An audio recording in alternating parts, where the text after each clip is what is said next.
untuk kami sampaikan di interaktif learning kali ini. Seperti yang disampaikan oleh Dr. Nita, jadi nanti saya akan menyampaikan sedikit secara umum gambaran dari signaling reseptor, kemudian sediaan obat, pemberian obat. Nanti lebih banyak mungkin akan dipandu oleh Dr. Nita, dibantu dengan video ya. Dan di akhir sesi bisa dilakukan diskusi mengenai hal-hal yang kurang jelas.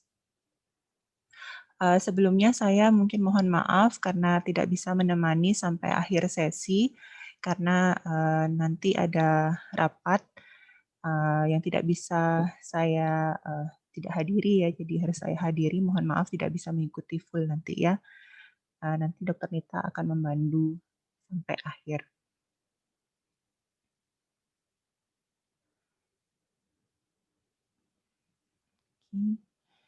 Jadi untuk interaktif learning kali ini ada 3 hal yang mungkin nanti akan kita diskusikan bersama. Ada signaling reseptor, sediaan obat, kemudian cara pemberian obat.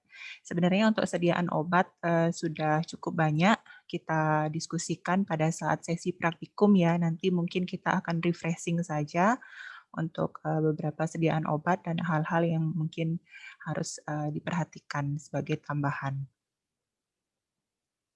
Nah, ini beberapa jenis reseptor, ini mungkin refreshing juga ya, karena sebelumnya kalian sudah mendapatkan, kalau tidak salah, di blog The Human Body. Nah, ini khususnya adalah untuk reseptor dari obat. Jadi ada 4 di sini yang ditampilkan ya, ada ligand gated ion channel, kemudian ada G-protein couple receptor, ada kinase link receptor, dan nuclear receptor. Nah, untuk yang pertama ini ligand gated ion channel ya. Jadi suatu reseptor yang dia akan berikatan dengan ligannya, dan efek selanjutnya adalah terbukanya kanal ion. Jadi ini ligan, yang pink-pink ini adalah ligannya ya. Yang ini adalah reseptornya. Reseptornya ini sekaligus sebagai suatu kanal. Saat ligannya menempel pada reseptornya, itu seperti mungkin kunci dengan gemboknya gitu ya. Jadi dia menempel ke reseptornya, kalau cocok maka pintunya terbuka, kanalnya terbuka. Nah, kemudian ionnya bisa masuk ke dalam sel. Jadi ini biasanya waktu yang diperlukan tidak terlalu lama ya, bahkan dalam waktu milisecond, milidetik dia sudah bisa terjadi proses itu. Nah, setelah ion masuk tentunya akan terjadi proses selanjutnya yang mengakibatkan suatu terjadinya efek seluler. Contohnya yaitu reseptor asetilkolin misalkan, atau reseptor nikotinik. Nah, nanti banyak akan dibahas ya pada blok neuro, seperti ya nervous system. Di situ juga akan dibahas lagi mengenai cara kerja obat yang terkait dengan ligand gated ion channel ini. Yang berikutnya adalah yang G-protein couple receptor. Jadi secara umum G-protein couple receptor ini dia suatu protein ya. Jadi secara struktur dia akan protein transmembran, terdiri dari 7 helix yang melintasi membran. Nah, dia akan berpasangan dengan suatu protein lainnya. Kemudian ada second messenger juga yang membantu nantinya kemudian akan menghasilkan suatu signaling di dalam sel. Jadi ini ligannya, kemudian reseptornya ya, reseptornya ini akan berpasangan dengan suatu protein-protein yang kita sebut dengan G-protein. Mungkin pada slide berikutnya bisa saya tampilkan nanti strukturnya secara lebih detail. Nah, kemudian ada enzim link reseptor. Jadi di sini kebetulan enzimnya adalah kinase. Jadi ini suatu reseptor. Nah, dia reseptor yang merupakan suatu enzim juga. Jadi enzim tersebut bertindak sebagai reseptor. Jadi ligannya menempel pada enzimnya ini dan akan menghasilkan suatu signaling di sini. untuk meneruskan proses selanjutnya di dalam sel sampai terjadinya efek di intraseluler. Nah, ini memerlukan waktu yang cukup lama ya, biasanya tidak seperti ligand gated ion channel yang dalam waktu milidetik sudah bisa menghasilkan efek. Yang G-couple protein juga dalam waktu detik ya. Sedangkan kalau yang enzim link reseptor ini biasanya memerlukan waktu yang lebih lama dalam waktu hitungan jam biasanya. Contohnya adalah reseptor-reseptor untuk cytokine. Kemudian ada nuklear reseptor. Jadi seperti namanya, reseptornya tersebut ada di intraseluler ya. Nah, reseptor ini kebanyakan dia berperan dalam pengaturan genetik ya, entah itu dari transkripsi, translasi gitu. Jadi pengaturan ekspresi gen kebanyakan fungsinya di sana. Nah, ini reseptornya ada di dalam, ligannya bisa masuk. Syaratnya adalah ligannya bisa menembus membran sel sehingga akan bisa menuju ke reseptornya. Nah, ini juga perlu waktu yang cukup lama ya, tidak bisa cepat. Contohnya adalah reseptor estrogen. Nah, ini sebenarnya sama, cuman gambarnya saja yang berbeda. Mungkin untuk mengulang-ulang agar lebih cepat hafal ya nanti. Nah, ini ya ligand gated ion channel. Nah, ini adalah kanal ion ya. Jadi namanya kanal, jadi kayak gerbang gitu. Kanalnya ini, reseptornya ini ada site atau tempat lokasi tempat menempelnya si ligan. Saat si ligan menempel pada reseptor, jika cocok, maka dia akan terbuka dia kanalnya. Si ion bisa masuk. Ini biasanya khusus untuk ion aja ya dia. Kemudian ini G protein ya. Jadi dia protein transmembran karena dia ada di membran sel ya, melintasi membran. Helix ada 7 helix di sini, itu khasnya untuk G protein. Memiliki site untuk menempelnya ligan. Nah, dan dia berpasangan dengan protein lain untuk menimbulkan suatu efek dan memerlukan second messenger juga untuk meneruskan signalingnya. Enzim link reseptor. Kalau pada gambar sebelumnya disebutkan kinase ya. Kinase itu juga suatu enzim. Kan khasnya kalau enzim itu belakangnya adalah ase-ase kayak gitu kan. Jadi itu salah satu contohnya kinase link reseptor, itu termasuk enzim link reseptor. Nah, dia enzim yang bertindak sebagai reseptor juga. Jadi dia mempunyai site tempat menempelnya ligan. Nah, dia langsung saat ligan itu menempel, maka pada site-nya yang lain akan terjadi suatu proses signaling. Sehingga akan terjadi efek intraseluler. Tergantung dari jenis enzimnya, jenis ligannya. Nah, itu nanti efek intraselulernya juga bervariasi. Nah, untuk yang intraseluler reseptor, ya ini ya, ligannya harus bisa menembus dari membran selnya, sehingga bisa masuk dia ke intraseluler untuk mencari reseptornya yang berada di intraseluler. Nah, ini strukturnya yang lebih detail dari masing-masing reseptor. Ini adalah contoh dari ligand gated ion channel.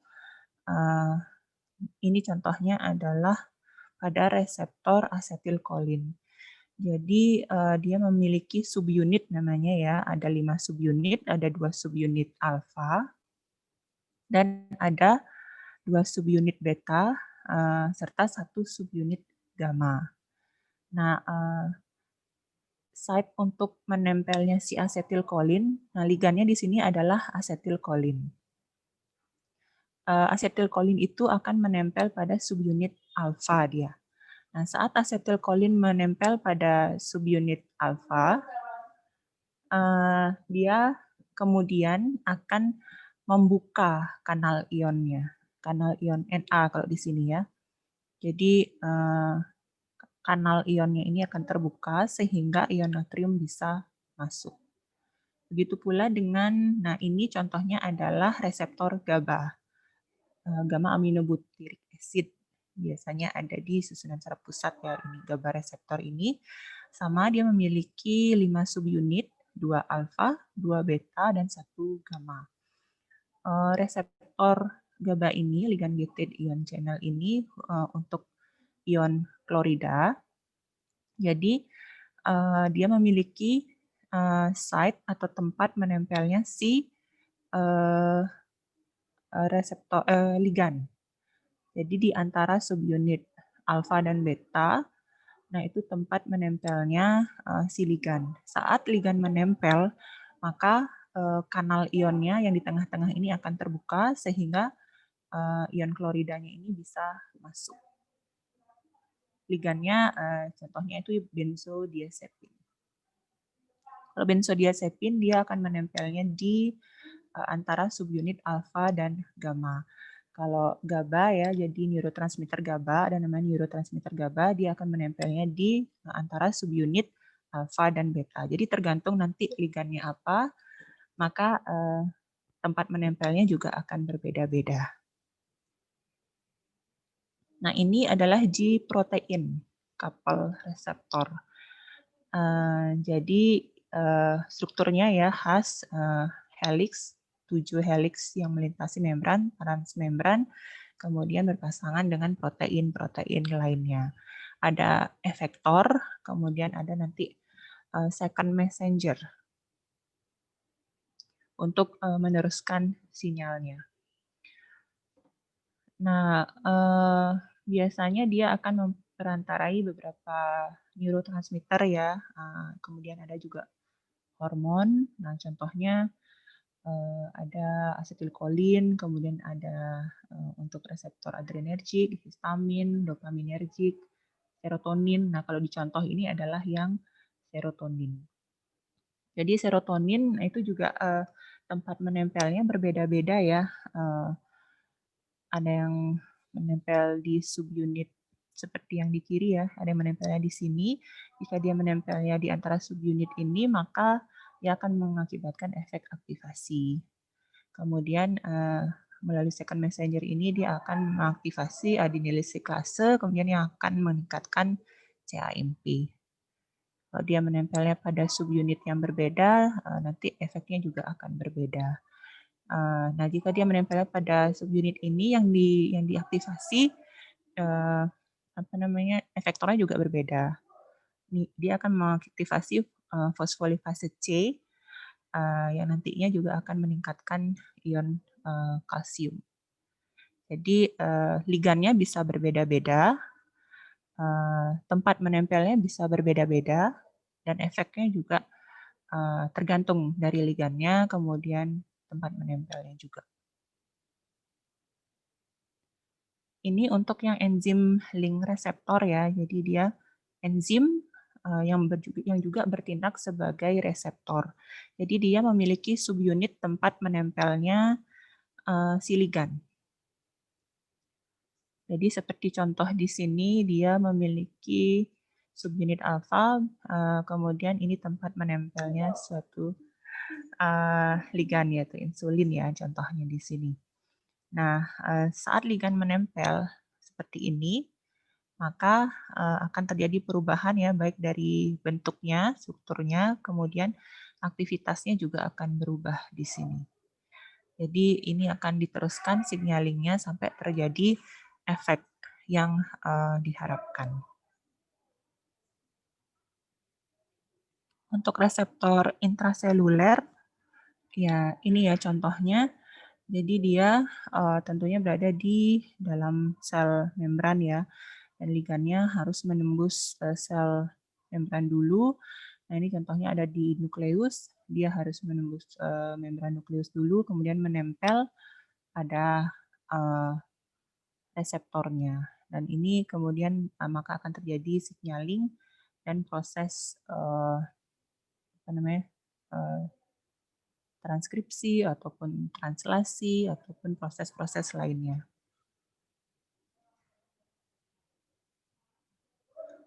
Kemudian kita lanjut mengenai sediaan obat dan juga pemberian obatnya, karena biasanya itu bisa apa ya, bergabung gitu menjadi satu, tergantung sediaan obat, cara pemberiannya juga menyesuaikan nanti. Di sini ada beberapa macam ya cara pemberian obat. Kalau yang digambar ini ocular delivery, jadi itu yang diberikan pada mata. Biasanya juga bisa kita istilahkan dengan pemberian topikal ya, kalau untuk tetes mata, gitu. Ada salep juga mungkin yang bisa diaplikasikan di mata, nah itu bisa juga kita istilahkan sebagai pemberian topikal. Nah, kemudian ada yang diberikan melalui bukal. Bukal itu mukosa yang ada di bagian dalam pipi. Itu daerah bukal namanya. Nah, itu bisa diberikan di daerah sana juga. Bisa dalam bentuk spray juga bisa.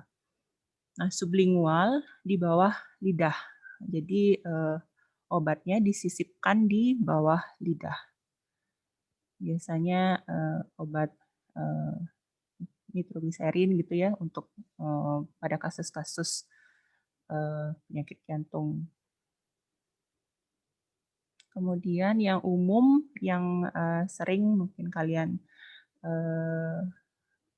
alami sendiri juga pemberian secara oral, yaitu diminum baik dalam bentuk tablet, kapsul, mungkin juga pada saat kecil mungkin diberikan dalam bentuk serbuk, puyer, itu ya itu juga bisa. Nah, yang berikutnya ada pemberian secara intravena, parenteral ya, dia parenteral itu ada intravena, intramuskuler, subkutan, transdermal, itu semuanya masuk ke dalam pemberian secara parenteral.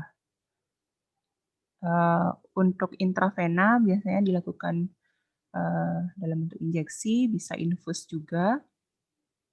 Untuk yang intramuskuler, subkutan, itu bisa dalam bentuk depot. Nah, yang subkutan juga bisa dalam bentuk implan ya. Nanti ada contoh gambarnya juga. Yang transdermal bisa dalam bentuk patch, itu yang sering. Bisa juga dalam bentuk krim dan spray. Nah, yang perlu diperhatikan nanti mungkin adalah sudut saat melakukan injeksi. Sehingga obatnya itu memang mencapai target yang benar-benar diinginkan. Jangan sampai nanti targetnya intramuskuler akan tetapi nanti yang kena malah cuma sampai subkutan. Atau mungkin yang lain targetnya intravena tetapi yang diinjeksi targetnya malah yang kena ototnya kayak gitu. Jadi itu perlu benar-benar diperhatikan pada saat melakukan tindakan injeksi. Nah, untuk yang pulmonary, pemberian secara pulmonary nasal bisa dalam bentuk aerosol atau spray. Untuk yang suppositoria ya bisa diberikan per vaginam atau per rektal dalam bentuk suppositoria ataupun dalam bentuk gel. Nah, ini saya rasa hampir sama dengan pada saat praktikum ya, mengulang saja sih di sini. Jadi bentuk sediaan cair ada solusio, suspensi, emulsi. Perbedaannya selain dari bentuk sediaannya memiliki kekhasan masing-masing ya. Kalau emulsi itu lebih banyak komponen minyaknya, kemudian suspensi itu campuran ya. Ada partikel-partikel yang dicampur kemudian dengan air. Kalau solusio itu larutan memang. Untuk daya serapnya solusio atau larutan itu lebih mudah dia, lebih cepat dia, lebih baik penyerapannya dibandingkan dengan yang suspensi ataupun emulsi. Bentuk sediaan padat, nah ini ada yang bentuk pulveris atau yang puyer ya serbuk, ada yang bentuk kapsul atau bentuk sediaan lain seperti tablet dan yang lainnya. Nah, untuk yang pulveris seperti ini dia jadi puyer nanti untuk pada anak-anak biasanya ya bisa terdiri dari satu jenis obat ataupun campuran dari beberapa obat. Yang perlu diperhatikan adalah interaksinya, jangan sampai jika memberikan lebih dari satu jenis obat terjadi interaksi obat yang tidak diinginkan sehingga mempengaruhi penyerapan obat. Itu yang perlu diperhatikan. Kemudian hati-hati jangan sampai juga antibiotik itu biasanya ya hati-hati jangan sampai, biasanya sih tidak dicampur ya untuk antibiotik kecuali memang bisa interaksinya tidak terlalu mengganggu. Nah untuk serbuk juga bisa di dalam kapsul dia. Jadi kapsul yang di dalamnya ada serbuknya. Itu juga bisa. Tentunya untuk penyerapan karena dia yang pulveras sudah langsung dalam bentuk serbuk, begitu diminum dia akan bisa langsung lebih cepat diserap dibandingkan dengan yang kapsul. Kalau kapsul kan kapsulnya harus didegradasi dulu di dalam lambung sehingga serbuk yang di dalam kapsulnya baru bisa diserap. Nah ini yang tablet. Untuk yang tablet seperti yang sudah sering kalian lihat mungkin dan kalian konsumsi pada saat sakit, nah itu sih bentuk tablet seperti itu ya, kecuali yang tablet salut, nah itu nanti macam-macam pelapisnya, ada yang glukosa, jadi tablet salut gula, kemudian ada tablet salut yang lain juga. Nah, untuk yang tablet salut yang film itu biasanya lebih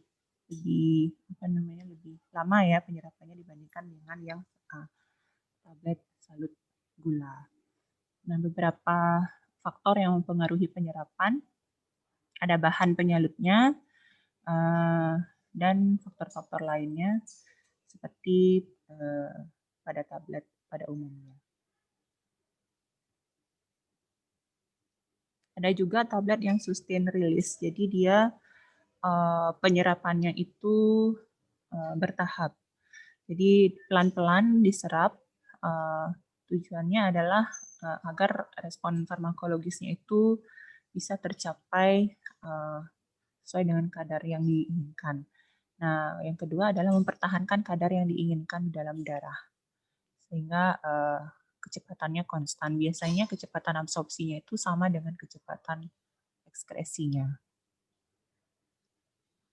Nah, untuk pil ya, pil itu juga bentuk padat, tetapi biasanya ukurannya lebih kecil dan lebih keras dia.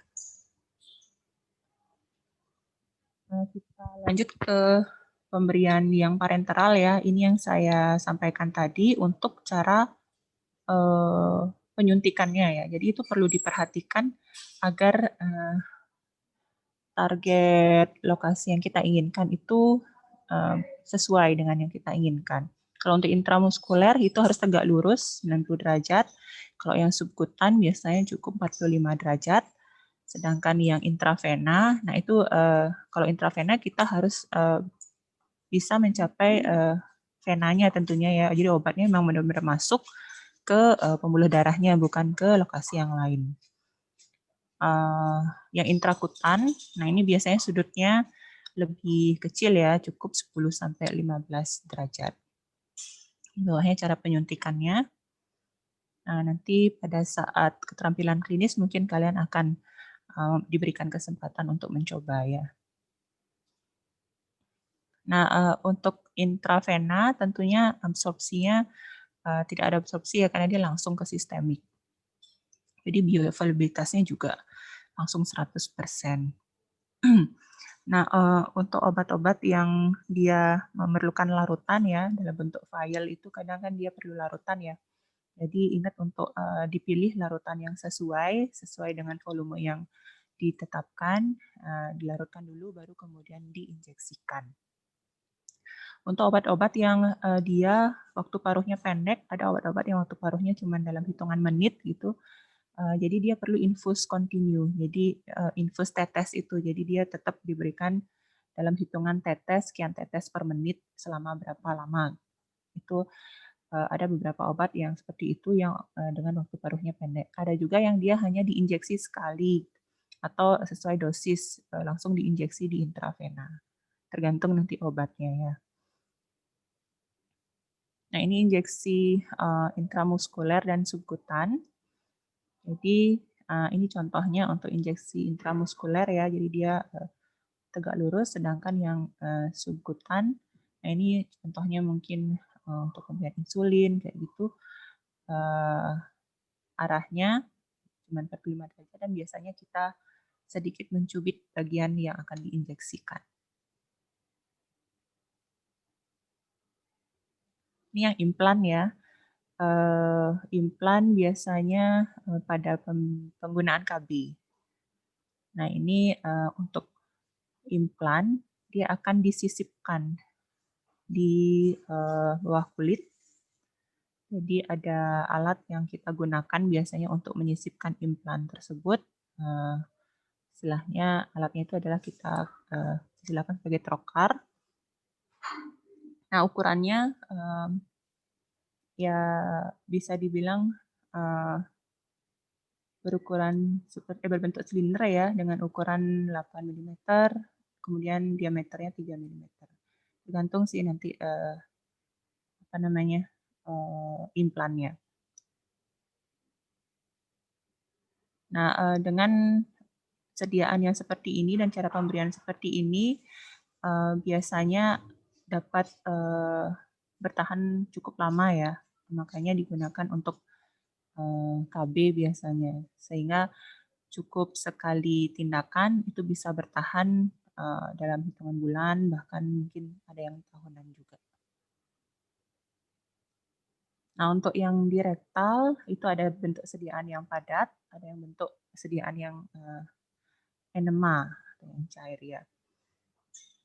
Nah, ini biasanya digunakan pada kondisi-kondisi tertentu, misalkan pada anak-anak yang mengalami kejang kayak gitu ya untuk suppositoria, atau yang pemberian pervaginam biasanya untuk pasien-pasien mengalami kandidiasis atau infeksi jamur. Nah, ini gambarnya. Ini yang suppositoria, kemudian enema. Nah, ini untuk yang intravaginal ya. Ini yang topikal, nah ini juga topikal ada di biasanya di permukaan kulit, ada juga yang diteteskan di konjungtiva kalau untuk yang tetes ya. Sublingual yang diletakkan di bawah lidah. Nah, sehingga lebih mudah diserap dan langsung ke peredaran darah sistemik. Ini yang inhalasi ya. Jadi kemarin ada yang menanyakan pada saat praktikum bedanya nebulizer kemudian dengan inhaler itu apa. Nah, ini dengan nebulizer ya. Jadi ada mesin di sini. Nanti kemudian untuk menguapkan obatnya, nanti obat yang diuapkan itu akan mengalir melalui selangnya, nanti akan menuju ke sungkupnya ini. Nah, ini yang dihirup oleh pasien. Sedangkan kalau yang inhaler disemprotkan dan kemudian dihirup oleh si pasien. Oke, nanti ini link videonya akan dilanjutkan oleh Dr. Nita nih, dipandu oleh Dr. Nita untuk pemutaran videonya. Ada beberapa contoh video nanti mengenai topik-topik yang sudah dibahas tadi. Silakan nanti ditonton videonya, jika ada hal-hal yang didiskusikan bisa didiskusikan bersama. Terima kasih. Saya kembalikan ke Dr. Nita nih. Baik, terima kasih Dr. Gumsri. Baik, selanjutnya apabila Dr. Gumsri memang harus menghadiri rapat, kami persilakan dengan hormat untuk meninggalkan room. Tapi apabila memang masih berkenan untuk mengikuti kegiatan hari ini, kami persilakan untuk stay di dalam Zoom. Oke, adik-adik. Terima kasih Dr. Nita. Oke, sama-sama Dr. Gumsri. Oke, kita akan lanjutkan untuk pemutaran video ya. Jadi nanti saya akan memutarkan video sesuai dengan link yang sudah kami berikan sebelumnya. Jadi nanti dari video-video tersebut saya akan sedikit menjelaskan. In case pun memang ternyata dalam pemutaran video adik-adik merasa ada hal-hal yang perlu diklarifikasi, adik-adik bisa langsung interupsi ya, sehingga nanti saya akan pause di bagian video tersebut. Oke, saya akan carikan videonya terlebih dahulu. Saya akan mulai menjelaskan mulai dari awal ya, Dek ya. Jadi karena kita mulai dari bentuk sediaan obat dulu, saya akan putarkan video terkait dengan sediaan obat dan bagaimana respon tubuh terhadap obat yang diberikan baik secara oral maupun topikal. Baru kemudian nanti kita akan berbicara tentang atau membahas tentang bagaimana obat tersebut berefek pada reseptornya, dan setelah obat tersebut berefek pada reseptor, apa yang terjadi, transduksi sinyal seperti apa yang terjadi, hingga akhirnya nanti apabila kita masih memiliki waktu terkait dengan obat yang bekerja pada reseptor tersebut, kita akan sampai pada video tersebut. Baik, saya akan putarkan video yang pertama. Pharmacokinetic. Saya akan share screen dulu ya. Baik, ini untuk video yang pertama. Mungkin untuk farmakokinetik kita tidak akan bahas terlalu banyak. Hanya saja ini perlu untuk disampaikan karena ini nyambung dengan apa yang sudah disampaikan oleh Dr. Gumsri terkait dengan bagaimana kondisi obat baik yang diberikan secara oral maupun sistemik yang terjadi di dalam tubuh kita.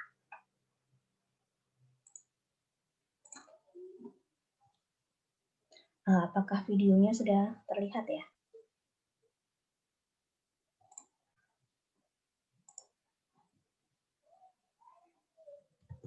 Topical and systemic drugs. Have you heard of the saying, pharmacokinetics is what the body does to a drug, pharmacodynamics is what a drug does to the body?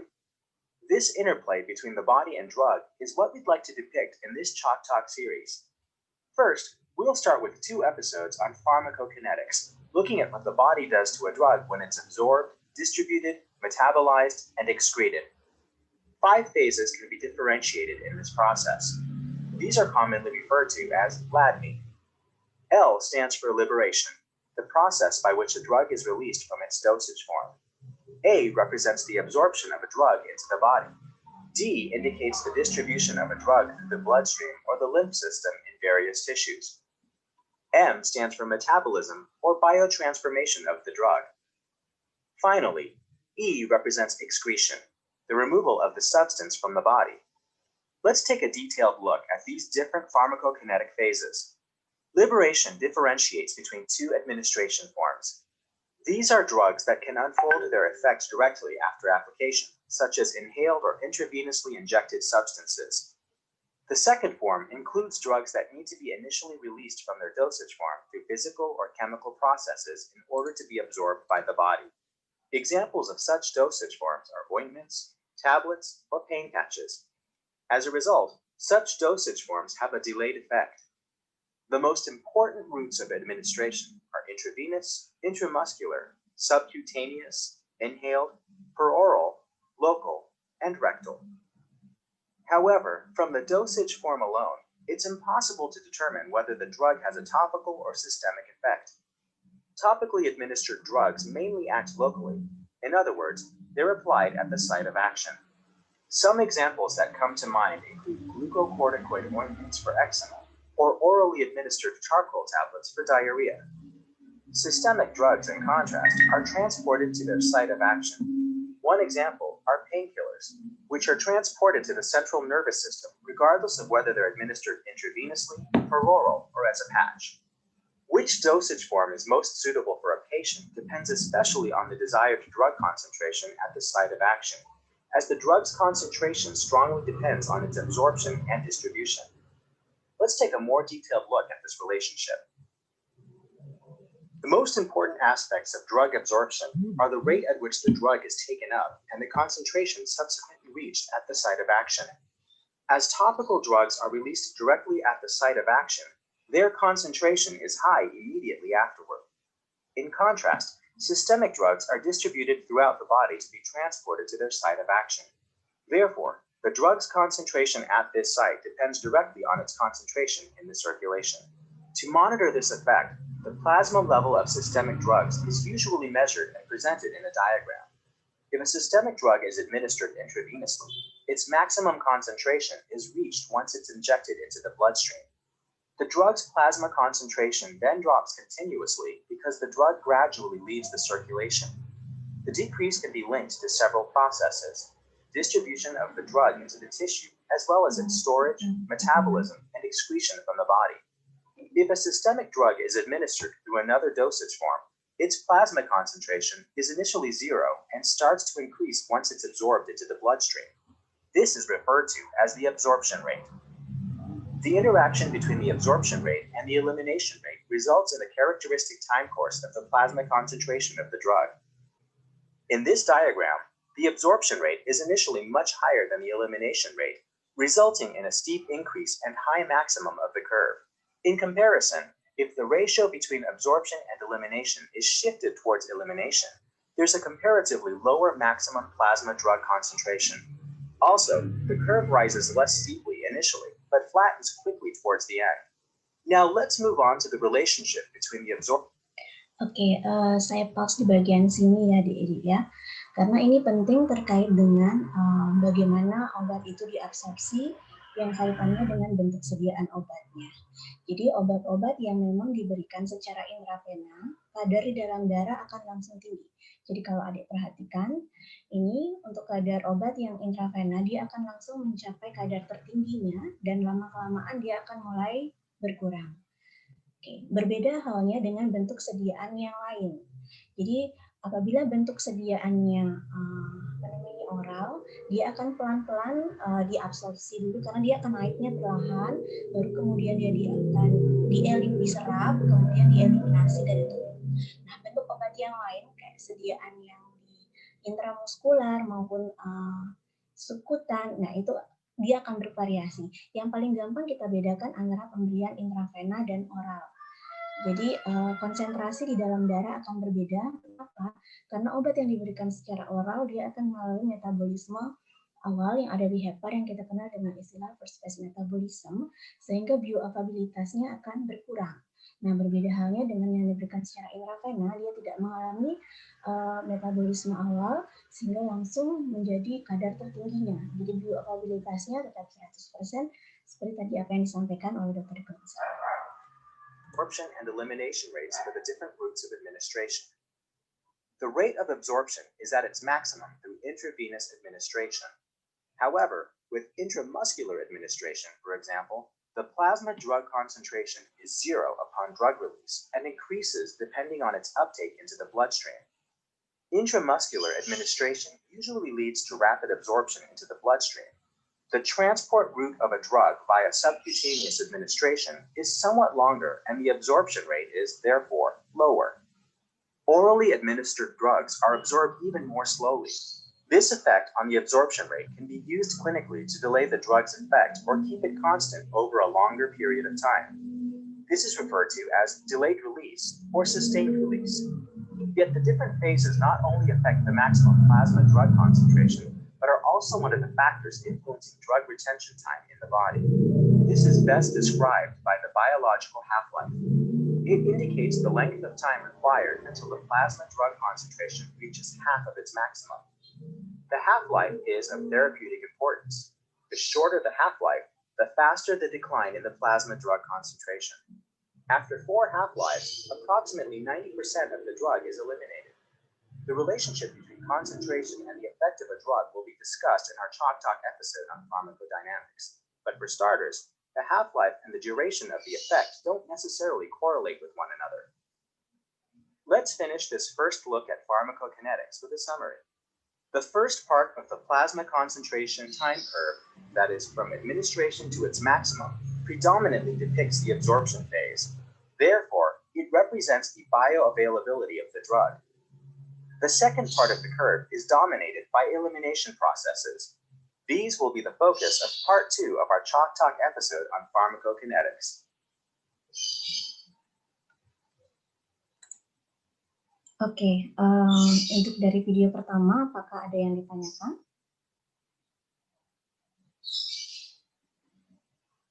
Belum ada? Oke, saya akan lanjut untuk video yang berikutnya ya. Ini adalah lanjutan. Saya akan fokuskan pada obat yang diberikan secara oral. Absorption refers to the transport of drugs.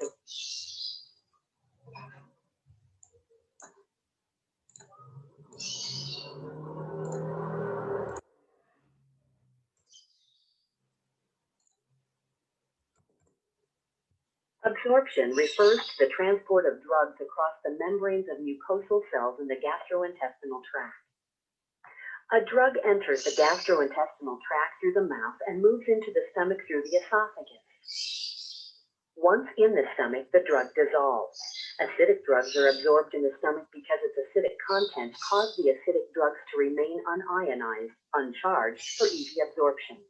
Alkaline drugs, which cannot be absorbed in the acidic stomach, pass through the pyloric sphincter into the first part of the small intestine and are absorbed there. Once absorbed in the blood, the drug molecules travel through the liver via the portal system. Some drugs are immediately metabolized in the liver.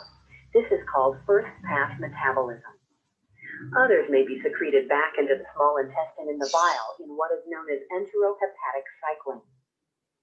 Other parts of the oral dosage may be absorbed in the large intestine or fecally excreted. All of the drug dosage may not be absorbed. The drug molecules may bind to intestinal contents, which prevents their being passed through the membranes of the mucosal cells.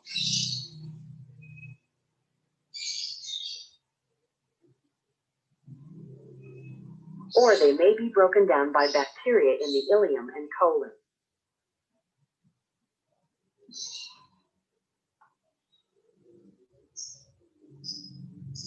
Oke, video yang barusan itu menjelaskan bagaimana suatu obat yang kita konsumsi secara oral, dia akan mengalami proses penghancuran dulu di bagian lambung, kemudian untuk menjadi partikel yang menjadi lebih kecil, baru dia akan ditransport ke dalam usus halus, kemudian dari usus halus, dia akan diserap melalui vili-vili yang ada di usus halus. Jadi kalau kalian perhatikan, vili-vili itu bentuknya adalah berjonjol ya. Tujuannya adalah untuk memperluas area permukaan sehingga semakin banyak yang bisa diserap. Nah, begitu obat masuk ke dalam vili-vili usus, dia akan masuk ke dalam aliran darah.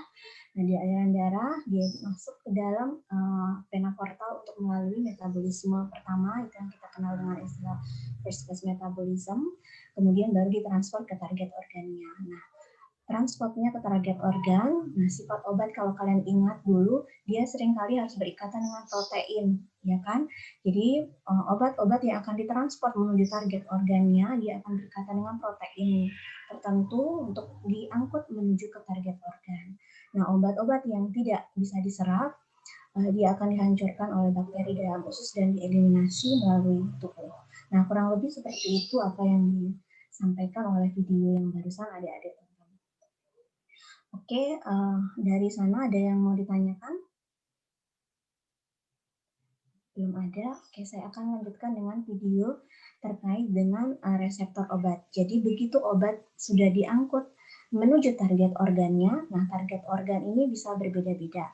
Ada yang enzim, ada yang reseptor, kemudian ada yang transporter. Nah, kita akan kasih contoh bagaimana obat yang bekerja pada reseptor seperti dengan apa yang tadi disampaikan oleh Dr. Gunungsri ya.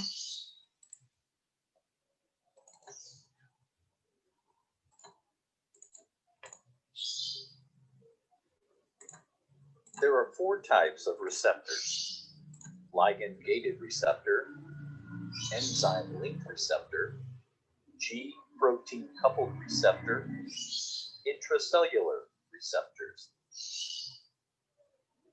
Receptors have specific site to bind to molecules or ligands. This is called a lock and key model. In ligand-gated receptors, the cell membrane requires specific ligand-gated channels for movement of hydrophilic molecules through it. First, ligand binds to the receptor, then the receptor gate opens. For example, acetylcholine binds to independent receptors.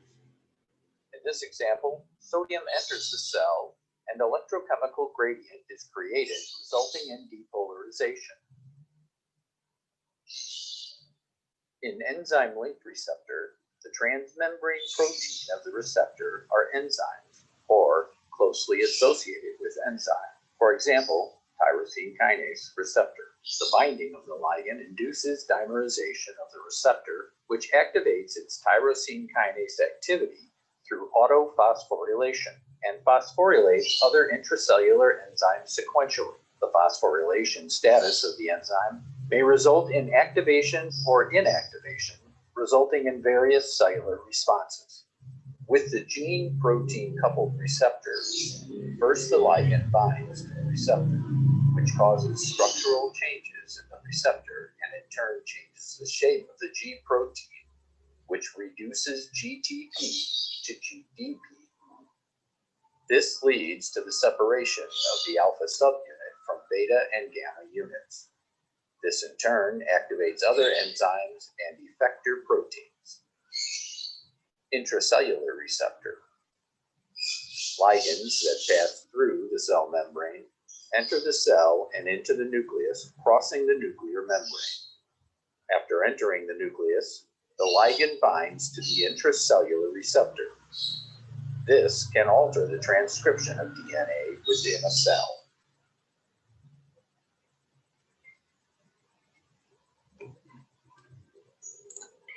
Oke, untuk reseptor, tipe-tipe reseptor, apakah ada yang ditanyakan? Jadi begitu nanti obat diangkut oleh protein tertentu atau albumin biasanya kalau misalkan kita ambil contoh obat steroid ya, yang akan mengangkut adalah albumin binding globulin. Jadi ada obat, ada albumin yang mengangkut obat tersebut untuk dibawa ke targetnya.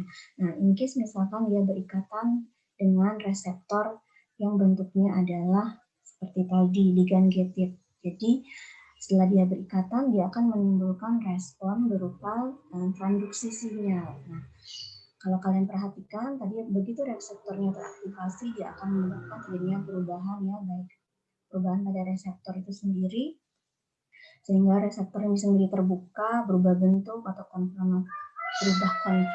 berubah bentuknya, sehingga memungkinkan terjadinya masuknya ion dari dalam maupun dari luar sel tersebut. Nah, begitu terjadinya perubahan atau adanya ion yang keluar masuk, akan terjadi perubahan seperti tadi, terjadi depolarisasi pada membrannya dan akan memicu proses seluler berikutnya. Nah, itu yang sederhana sebenarnya. Ya, terima kasih Dr. Bungsri. Dipersilakan. Oke, yang berikutnya adalah proses transduksi sinyal itu sendiri. Kalau tadi kan dia baru berikatan dengan reseptornya ya, tapi kalau kalian perhatikan di bagian dalam itu ada proses lanjutan yang terjadi. Nah, itu yang kita sebutkan dengan transduksi sinyal. Transduksi sinyal itu suatu proses yang melibatkan berbagai macam second messenger, protein tertentu yang meneruskan sinyal sampai dengan ke nukleus. Nah, saya akan putarkan video terkait dengan bagaimana proses transduksi sinyal. Sebenarnya ada banyak sekali jalur-jalurnya ya. Kalau adik-adik perhatikan, ada jalur yang namanya MAPK, kemudian ada jalur yang namanya JAK-STAT, kemudian ada IP3, PI3, kayak gitu. Ada banyak sekali, sekarang tergantung jalur mana yang teraktivasi oleh ligand tersebut. Karena yang pertama harus terjadi aktivasi dulu oleh ligand. Kalau tidak ada ligand, itu dia tidak akan memulai proses tersebut. Oke.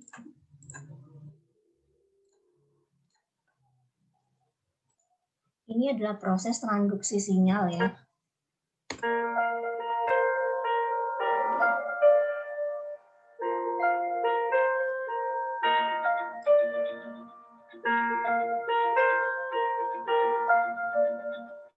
Growth factors and other messenger molecules that bind with receptors on the outside of. Ini adalah contoh dari decoupled protein ya. Dari jenis reseptor, ada 4 jenis reseptor yang tadi yang dijadikan contoh di sini adalah decoupled protein receptor. Cells activate genes deep inside the cell. This happens because the messenger molecule activates a chain of events that carries a signal through the cell to the nucleus. The cascade of events that begins at a receptor and activates a gene is called a signal transduction pathway. When a growth factor binds with its receptor on the outside of the cell, the receptor transmits the signal to the inside of the cell. That signal activates first one molecule, and that molecule activates another, which activates another, ending with the activation of a protein called a transcription factor. The transcription factor then binds with its target gene in the nucleus. It activates the gene and initiates the process of protein synthesis. Signal transduction pathways tell healthy cells to divide at the right time. However, gene mutations can lead to abnormal growth signals, causing cells to divide when they should not. This can lead to cancer.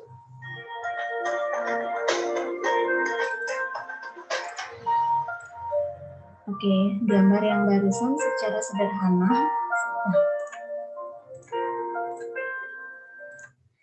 Video barusan memberikan gambaran bagaimana proses sinyal transduksi yang awalnya dari molekul obat yang ada di luar sel, bagaimana dia diproses masuk sehingga memicu terjadinya proses target organ yang ada di intraseluler. Nah, itu ada di gennya. Nah, obat tersebut atau sinyal tersebut atau ligan yang memicu terjadinya sinyal tersebut akan bisa memicu terjadinya proliferasi, diferensiasi, maupun apoptosis dari sel, tergantung pada sinyal yang disampaikan.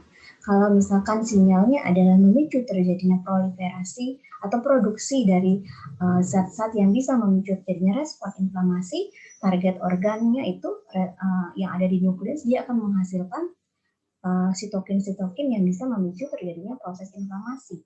Nah, ini akan terjadi masalah apabila ada mutasi pada salah satu gen. Nah, itu yang seringkali memicu terjadinya kanker. Nah, kanker itu adalah suatu kondisi di mana kan terjadinya proliferasi yang terlalu berlebihan pada sel kan ya, tanpa disertai dengan apoptosis. Nah, inilah sinyal transduksi ini yang menjadi dasar kenapa bisa terjadi proses kanker seperti itu. Kira-kira paham ya maksud saya ya? Termasuk juga obat. Misalkan obat itu berfungsi untuk menghentikan atau mengurangi proses inflamasi. Jadi sinyalnya itu yang mulai dari awal bentuknya ligan, dia akan berikatan dengan reseptornya, kemudian sinyalnya akan diteruskan sampai ke nukleus, sampai dengan ke promotor atau area tertentu pada DNA-nya untuk memicu. Jangan dong dihasilkan sitokin proinflamasi gitu. Jadi yang harusnya dihasilkan menjadi tidak dihasilkan oleh karena informasi yang disampaikan oleh obat tersebut gitu ya. Ini juga berlaku termasuk juga untuk obat-obat anti kanker seperti itu. Oke, saya akan berikutnya memberikan contoh bagaimana suatu ekspresi yang berlebihan dari sinyal sehingga memicu terjadinya kondisi sakit ya.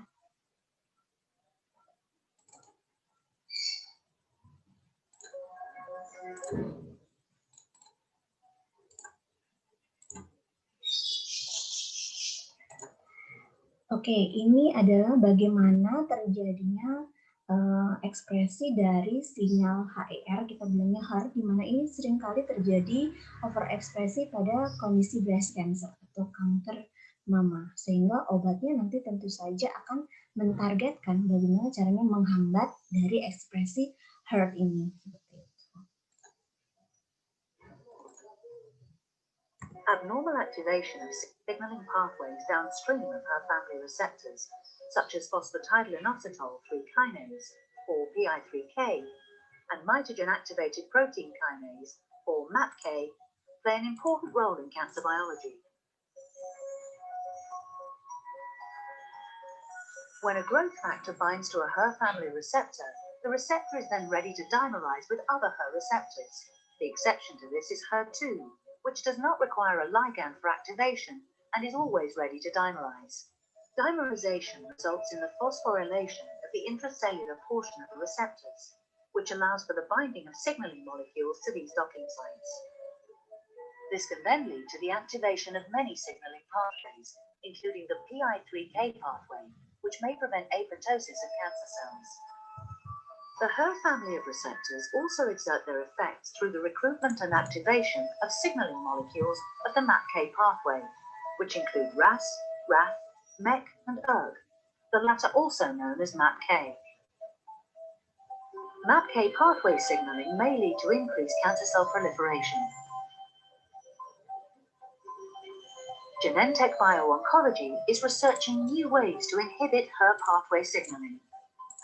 Oke, kira-kira bisa dipahami ya, itu bagaimana overekspresi dari HER yang memicu terjadinya overekspresi juga dari proliferasi sel. Jadi harusnya ada keseimbangan antara kapan suatu sel itu mengalami proliferasi dan kapan dia akan mengalami apoptosis atau hancur. Tetapi kalau misalkan sinyalnya terus menyuruh untuk proliferasi, artinya sel tersebut akan terus dia membelah berproliferasi. Dan caranya adalah untuk menghentikan sinyal tersebut, ya kan? Sehingga beberapa jenis obat yang sekarang dikembangkan adalah bagaimana untuk menutup sinyal yang ada di luar sel tersebut. Jadi dikembangkanlah obat-obat yang menghalangi sinyal transduksi. Jadi nanti kalau kalian sampai pada slide kuliah saya di bagian terakhir untuk obat kemo, itu nanti akan ketemu dengan obat-obat yang menghambat sinyal transduksi. Gitu. Oke, sampai di sini apakah masih ada hal-hal yang belum dipahami?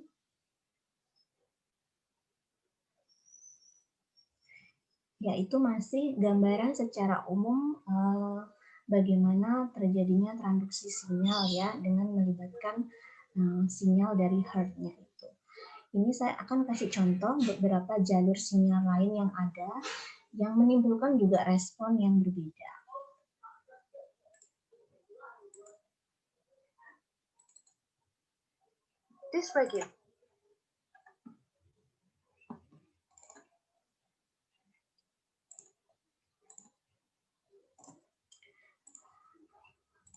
Oke, kalau kalian perhatikan gambar yang sebelumnya, video yang sebelumnya, dia menyebutkan MAPK ya. Ini adalah salah satu jalur sinyal lain yang dilibatkan.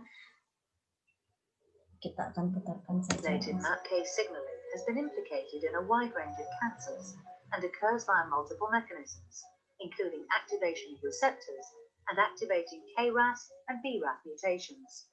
These may lead to increased or uncontrolled cell proliferation, resistance to apoptosis, programmed cell death, and resistance to chemotherapy, radiotherapy, and targeted therapies. A vast array of growth factors exert their effects via the recruitment and activation of signaling molecules of this pathway, which include RAS, RAF, MEK, and ERK, also known as MAPK. MAPK signaling is activated through binding of a growth factor to the extracellular domain of the tyrosine kinase receptor.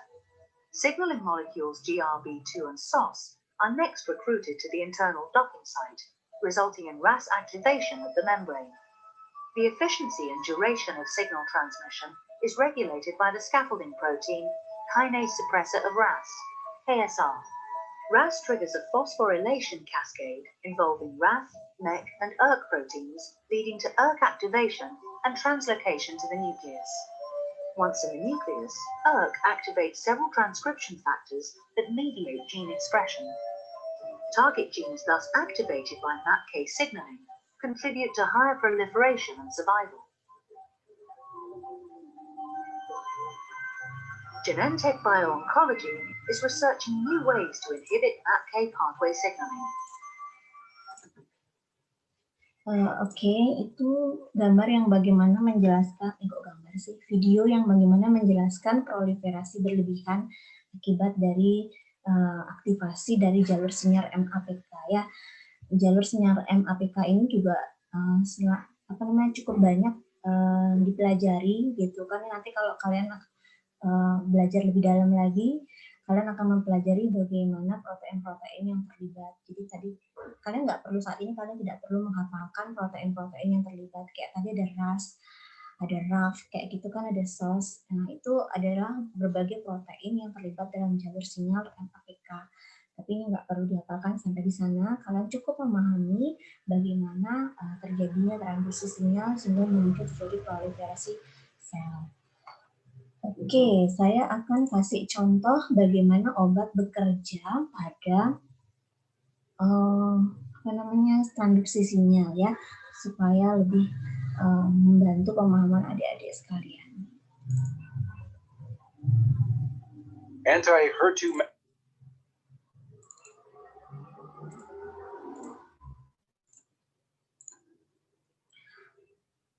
Oke, tadi kan saya memutarkan video tentang bagaimana overekspresi dari reseptor HERT ya, dan karena HERT ini sudah banyak diketahui memang dia overekspresi pada kondisi kanker payudara, sehingga obatnya dikembangkan adalah bagaimana menghambat dari HERT ini.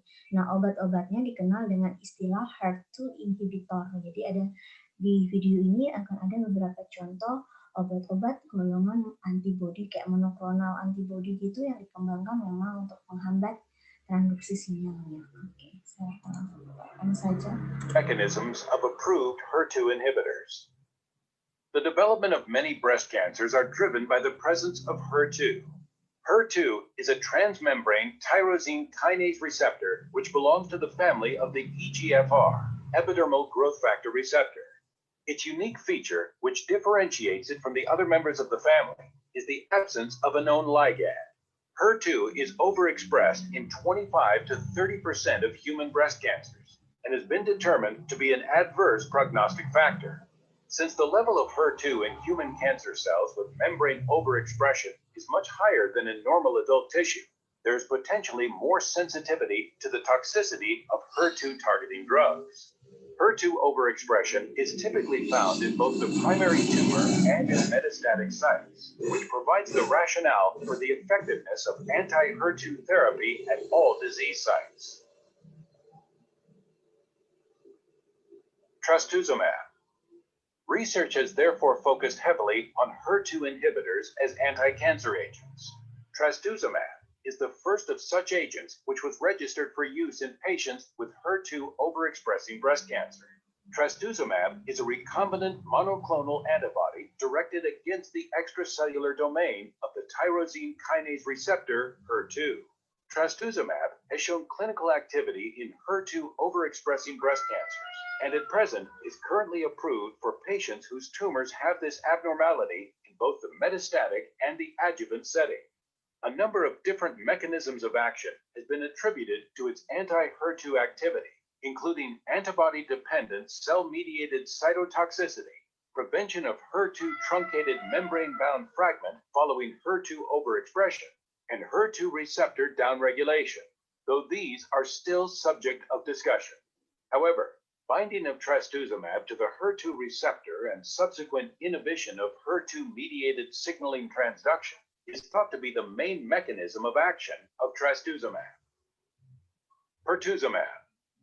Pertuzumab is a novel, fully humanized monoclonal antibody which binds to domain 2 of HER2, a portion of the extracellular domain essential for dimerization, while trastuzumab is known to bind to domain 4. This binding of pertuzumab efficiently sterically blocks ligand-induced homodimerization, and importantly, HER2-HER3 heterodimerization, which activates downstream survival signaling through pathways such as phosphatidyl-inositol 3 kinase PI3K-AKT, whereas trastuzumab has only a minor effect in the presence of a ligand. Pertuzumab was approved in mid-2012 for use in combination with trastuzumab and docetaxel to treat patients with metastatic or locally recurrent unresectable HER2-positive breast cancer who have not received previous anti-HER2 therapy or chemotherapy for their metastatic disease. TDM1. To increase the potency of antibody-directed therapy, the specificity of the antigen-binding site has been combined with a wide variety of effector agents, including toxins. This led to the development of the antibody-drug conjugate, ADC, trastuzumab emtansine, TDM1, which is comprised of the anti-HER2 antibody trastuzumab bound to the potent antimicrotubule cytotoxic agent maytansine, DM1, by a thioether linker. TDM1 uses trastuzumab to specifically localize the highly active chemotherapy to HER2-positive tumor cells. The trastuzumab portion of the ADC selectively binds to HER2 receptors and is internalized by the cancer cell. In addition to the anti-tumor activity initiated by trastuzumab, once internalized by the cancer cell, trastuzumab and the linker are degraded through lysosomal degradation, and DM1 is selectively liberated, causing cell cycle arrest and apoptosis, through direct inhibition of microtubule assembly and polymerization. The linker has been specially designed to prevent DM1 from detaching from trastuzumab prematurely.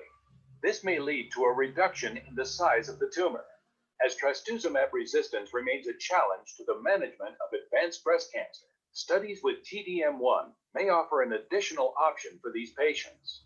Responses to TDM1 in recent clinical investigations have been the basis of the recent FDA approval for TDM1 for the treatment of patients with HER2-positive metastatic breast cancer.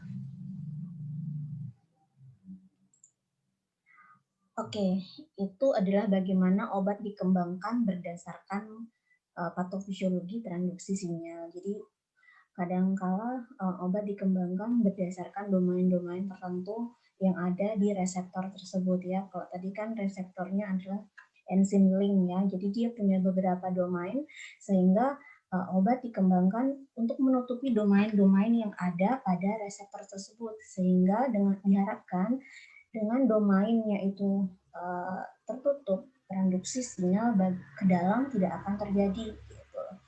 Jadi itu kenapa tadi ada beberapa obat yang dikombinasi. Kalau kalian perhatikan ya, tadi ada beberapa kombinasi obat yang tujuannya diberikan adalah menutup beberapa domain tersebut.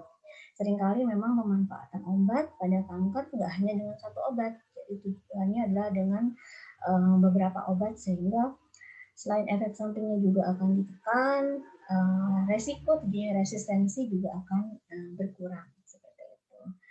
Nah, itu adalah bagaimana proses dari awal obat dikonsumsi berdasarkan bagaimana bentuk persediaannya, rute pemberiannya, sampai dengan transduksi sinyal dan efek yang terjadi. Oke, kira-kira apa bisa dipahami adik-adik? Oke, kita masih ada waktu sambil mereview apa yang sudah kalian tonton, apa yang sudah kalian dengar dari kuliah Dr. Gunsi sebelumnya. Saya ada beberapa pertanyaan yang mungkin bisa dibantu dijawab ya, sehingga bisa merecall lagi ingatan adik-adik sekalian. Oke, ada berapa jenis reseptor yang kalian ketahui? Interupsi, Dok. Ya, silakan. Kalau dari yang tadi dijelaskan oleh di PPT itu ada 4. Kemudian tadi juga ada tambahan pathway itu lagi 2 kalau nggak salah. Bisa disebutkan reseptor apa saja itu? Pertama ada GI protein, kemudian yang kedua ada protease, enzim link reseptor, kemudian ada yang protease itu kalau tidak salah, Dok. Kemudian yang lagi satu itu yang ligand gate ion channel, kemudian ada 2 pathway itu ada apa tadi namanya? Campur, Dok, untuk pathway-nya saya lupa, Dok. Nggak apa-apa. Jadi sudah cukup bagus ya, artinya kalian sudah mendengarkan tadi apa yang disampaikan. Karena kan diharapkan ini kan adalah interactive learning, jadi kita banyak diskusi sebenarnya. Gitu. Oke, ada yang bisa melengkapi apa yang disampaikan oleh temannya barusan? Interupsi, Dokter. Iya, silakan. Novia ya. Baik, terima kasih kesempatannya. Perkenalkan, nama saya Nika Novia Puspita Dewi, NIM belakang 175. Untuk reseptor yang ada dan yang telah disebutkan tadi pada PPT dan juga videonya, itu ada 4, ada ligand gate ion channel, kemudian GPCR protein, kemudian enzim link reseptor dan juga intracellular reseptor, dan juga untuk yang transduksi sinyal pathway-nya itu ada yang menggunakan FAM, APK dan juga IP3. Mungkin sekian, Dokter. Terima kasih.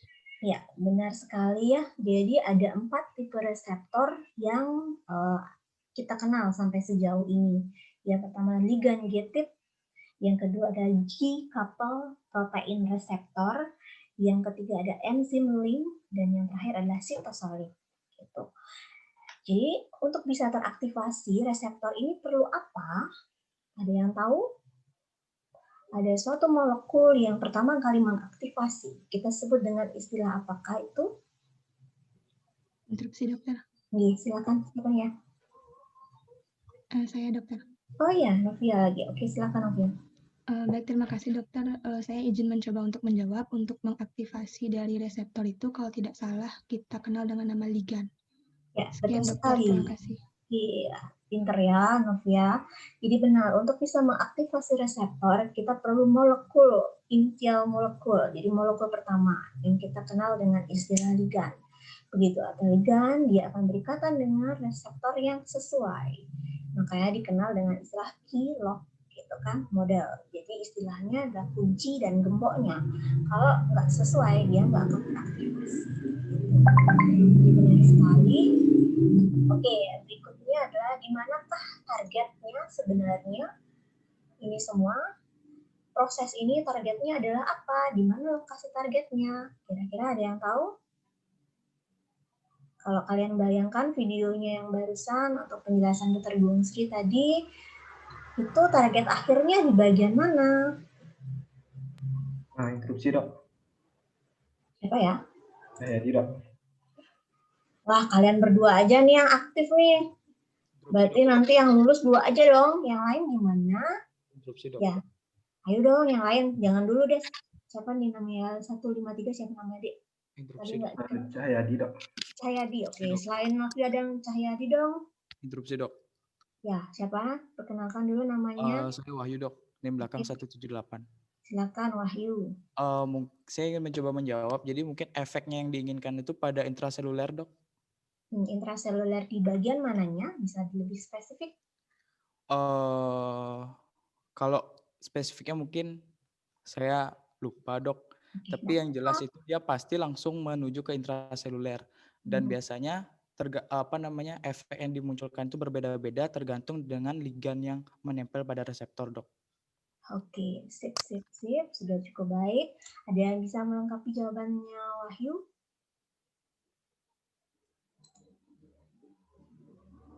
Ayo nih yang lain gimana nih? Yang nggak ada videonya nih. 022, siapa nih? 022. Siapa NIM-nya? 022.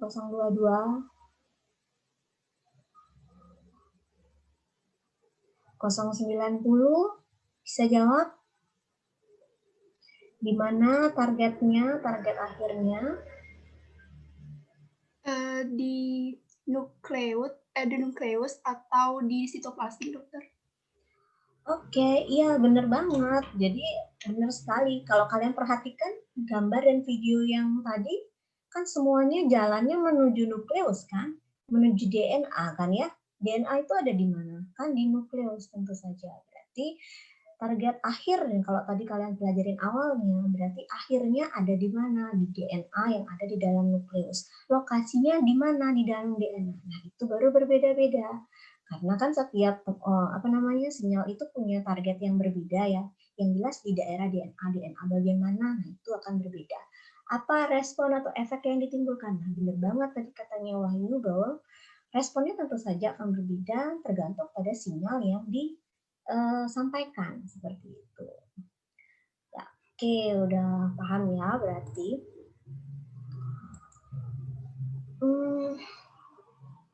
Oke. Ada yang mau ditanyakan lagi?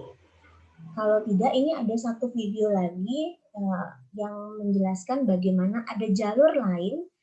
Kalau kalian ini mungkin sering dialami buat orang-orang yang sudah tua ya.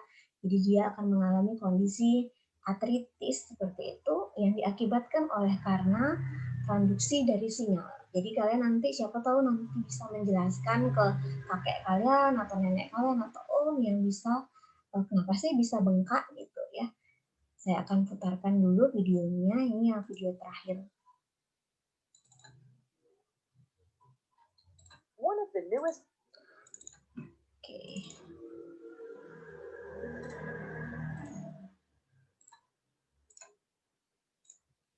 therapeutic approaches to managing RA, as well as other inflammatory and autoimmune diseases, involves inhibiting members of the JAK family of intracellular tyrosine kinases.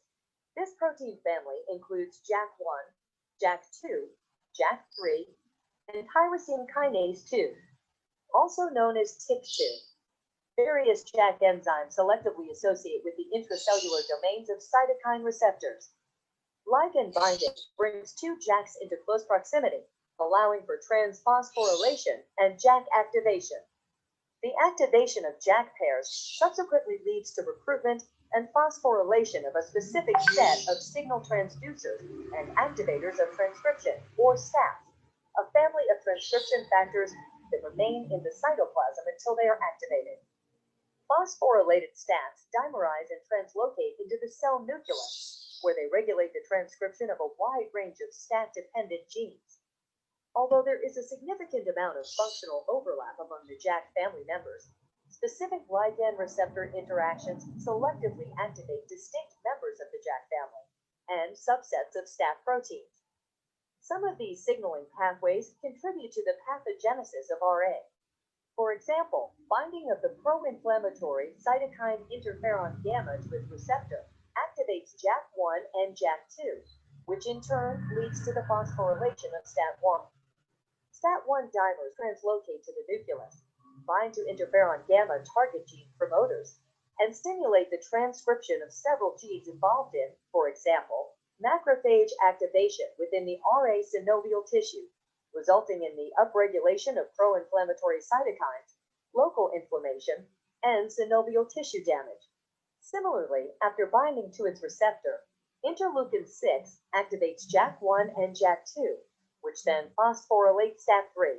STAT3 dimers translocate to the nucleus and stimulate the transcription of several genes involved in acute phase reactions, or immunologic and hematopoietic responses to infection and tissue injury. Uncontrolled and persistent IL-6 signaling, however, contributes to local inflammatory environments in the joints, systemic inflammation, and autoantibody production. Because JAK pathways are centrally involved in the pathophysiology of RA, targeted inhibition of certain members of this kinase family with small molecules affords an avenue to suppress the downstream effects of key pro-inflammatory cytokines, thereby mitigating their pathologic effects. Oke ya, itu menjelaskan bagaimana terjadinya kondisi rheumatoid arthritis ya akibat terlalu banyak protein sitokin proinflamasi, sitokain proinflamasi yang mengaktifkan reseptornya sehingga akan menyebabkan terjadinya respon berupa aktivasi dari berbagai makrofag, aktivasi dari respon imun, kemudian kalau kalian perhatikan tadi menimbulkan kondisi peradangan akut ya, sehingga itu akan menimbulkan klinis berupa bengkak lah di kakinya. Nah ini sebenarnya adalah salah satu aplikasi klinis bagaimana efek dari transduksi sinyal pada terjadinya suatu penyakit juga, gitu ya. Tergantung sitokin atau tergantung ligannya. Kalau kalian tadi ada perhatikan, contoh ligannya adalah interferon gamma, kemudian ada interleukin 6. Nah ini akan berbeda responnya, aktivasi dari reseptor pun berbeda. Kalau tadi kalian perhatikan jenis reseptor yang teraktivasi juga berbeda. Sehingga nanti bagaimana cara mengurangi keluhan peradangan itu? Ya diberikanlah obat-obat yang menghambat peradangan atau kita kenal dengan istilah antiinflamasi yang menekan sitokin proinflamasi tersebut. Oke, sekian untuk sinyal transduksi. Oke, kalau untuk bentuk sediaan obat dan cara pemberian obat itu sudah banyak tadi sudah banyak juga kita bahas pada saat praktikum ya. Mungkin saya akan tanya sedikit-sedikit aja untuk bentuk sediaan obat. Bentuk sediaan obat sebenarnya kan akan tergantung pada usia dari orang yang akan kita berikan obat. Kira-kira kalau anak bentuk gininya pasiennya adalah anak-anak, idealnya kita memberikan pilihan obat apa? Menurut kalian? Interupsi dok. Oh ya, 031 deh sekarang. Yang lain. Baik dok. Silakan. Terima kasih atas waktunya. Sebelumnya perkenalkan saya di apartemen dengan NIM belakang 031. Untuk bentuk sediaan obat kepada anak-anak itu biasanya diberikan bentuk padat, namun kemudian dibentuk menjadi serbuk atau kita sering disebut dengan punyer, kemudian juga dalam bentuk sirup. bentuk cair maksudnya. Seperti itu dokter, terima kasih. Oke, kalau teman-teman lain gimana? Setuju? Oke, rata-rata setuju ya. Iya, benar banget. Jadi kalau bentuk kalau pasiennya kita punya pasien anak-anak, pilihan kita ada dua. Kalau kita tetap mau ngasih bentuk padat, kita harus bentuk dia menjadi serbuk atau pulverized. Tapi kalau dia memang bisa dengan sirup, ya kita kasihnya sirup. Bentuknya bisa yang bentuk pediatric drop atau sirup biasa, tergantung nanti usia dari anaknya itu. Ya, kalau pediatric drop biasanya kan usia 1 tahunan lah ya, nggak lebih dari 2 tahun biasanya. Kalau udah 2 tahun kita akan kasih bentuk sirup biasa. Jadi udah benar ya. Terus kira-kira kita akan beralih ke mana ya? Rute pemberian obat deh. Kalau rute pemberian obat, kira-kira kalau yang menimbulkan respon paling cepat yang mana? Kalau kita inginnya adalah menimbulkan efek yang paling cepat, kita akan memilih rute pemberian obat secara apa? Wahyu sama siapa namanya nih? 153 nih. Dari tadi pinter banget nih nanya. Jawab terus. Yang lain Bang. Yang lain. Interupsi dokter. Oh ya, 045. Siapa sih namanya, Dek?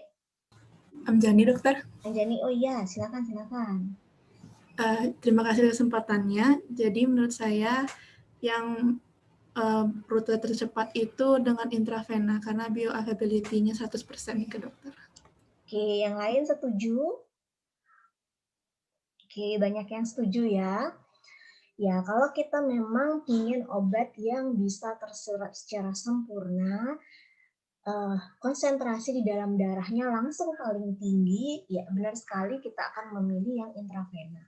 Tapi adakah rute pemberian lain yang bisa menimbulkan efek yang cepat juga? Itu kira-kira ada nggak? Kalau kalian pernah nggak nonton atau kalian pernah nggak ada saudara atau kerabat yang memang memiliki riwayat penyakit jantung gitu, yang dia kalau misalkan mengalami serangan jantung akan mengkonsumsi obat yang ditaruh di bawah lidah. Ya kalau nonton film IR gitu biasanya akan ada tuh obat yang diletakkan di bawah lidah. Tadi sudah sempat juga ditunjukkan fotonya oleh Dr. Gunsi. Biasanya juga selain kita pemberiannya kalau di rumah sakit kan kita langsung bisa pemberian secara intravena ya, kan berarti cepat sekali itu responnya. Nah, in case misalkan kita kondisinya adalah tidak di rumah sakit, bila kita menginginkan suatu obat berespon dengan cepat, kita bisa memberikan rute pemberian obat secara sublingual atau diberikan di bawah lidah. Karena kalau kalian perhatikan di bawah lidah itu ada banyak sekali kapiler-kapiler yang bisa meningkatkan penyerapan obat. Gitu. Jadi dia akan lebih cepat responnya dibandingkan dengan obat yang kita konsumsi secara oral. Nah, jadi selain intravena ada pilihan yang lain ya, walaupun tadi di videonya itu tidak ada gambaran bagaimana konsentrasi obat, eliminasi maupun absorpsi pemberian obat secara sublingual. Tetapi kalau memang kalau kondisi-kondisi tertentu kita bisa pilih pemberian obat secara sublingual apabila kita menginginkan respon obatnya itu lebih cepat, obat oral. Tapi apakah semua obat bisa diberikan secara sublingual? Jawabannya adalah tidak. Jadi nggak semua obat bisa diberikan secara sublingual, hanya obat-obat tertentu. Contohnya adalah kayak isosorbit dinitrat, itu bisa. Jadi obat-obat yang digunakan untuk penanganan angina pectoris, atau nanti kalau bahasa awamnya adalah serangan jantung ringan kayak gitu, yang nyeri-nyeri dada itu bisa diberikan obatnya ya. Jadi rute pemberian obat akan berpengaruh terhadap konsentrasi obat, eliminasi obat. Itu yang penting untuk kalian pahami. Kalau kalian inginnya adalah perlahan, ya kalian tentukan kira-kira yang mana ya. Kalau kalian inginnya responnya agak medium, pilihannya apa. Dan ingat yang paling penting, obat oral akan mengalami proses apa? Di hepar, obat mengalami proses apa sehingga bioavailabilitasnya menjadi berkurang? Interupsi dokter. Silakan Elita. Akan mengalami first pass effect. Oke, benar sekali. First pass effect atau first pass metabolism itu akan menyebabkan terjadinya metabolisme obat yang menyebabkan bioavailabilitasnya menjadi berkurang, sehingga yang awalnya dosisnya adalah 100 misalkan ya, dia akan menjadi berkurang, sekarang tergantung bisa menjadi 70, 80. Sehingga itu yang menyebabkan dia agak sedikit berbeda dengan pemberian obat secara intravena. Oke, kira-kira dari sekian penjelasan yang tadi disampaikan oleh Dr. Gung Sri, video yang saya tadi putarkan, dan diskusi kita, ada hal-hal yang belum jelas? Izin bertanya, Dok. Oke, silakan. Wahyu ya? Perkenalkan nama saya Wahyu, Dok, di belakang 178. Jadi saya pernah melihat sediaan obat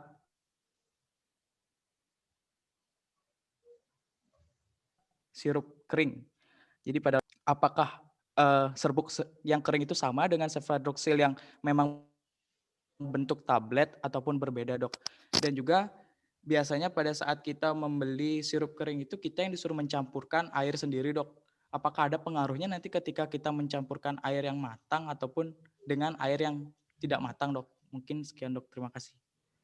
Oke, tadi sebenarnya agak keputus-putus ya. Saya mencoba saja menelaah apa yang ditanyakan tadi oleh Wahyu terkait dengan bentuk sediaan obat cefadroxil yang tablet sama yang serbuk seperti itu yang dalam botol ya.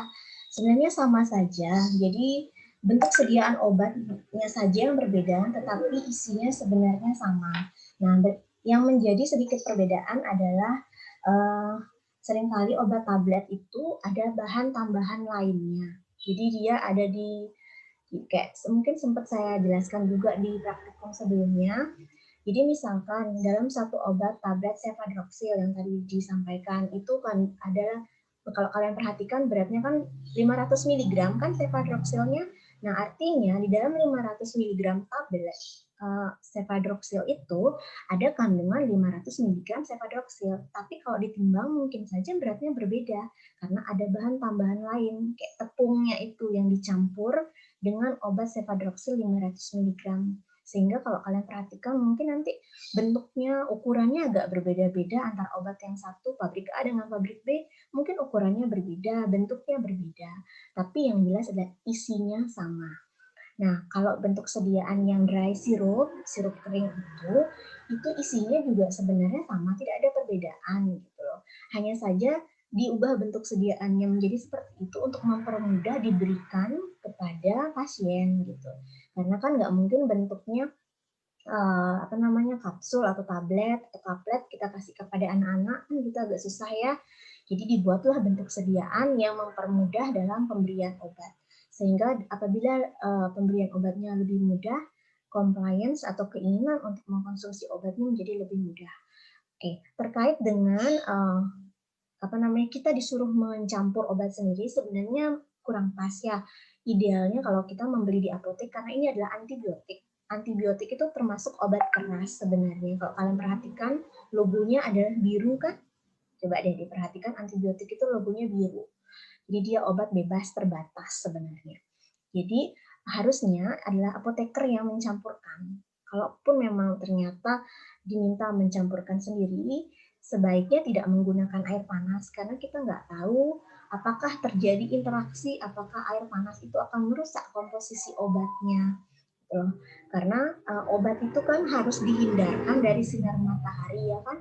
Itu kenapa botol obat itu rata-rata bentuknya coklat. Ya kan, nggak ada yang bentuknya bening kayak kristal putih gitu, nggak ada.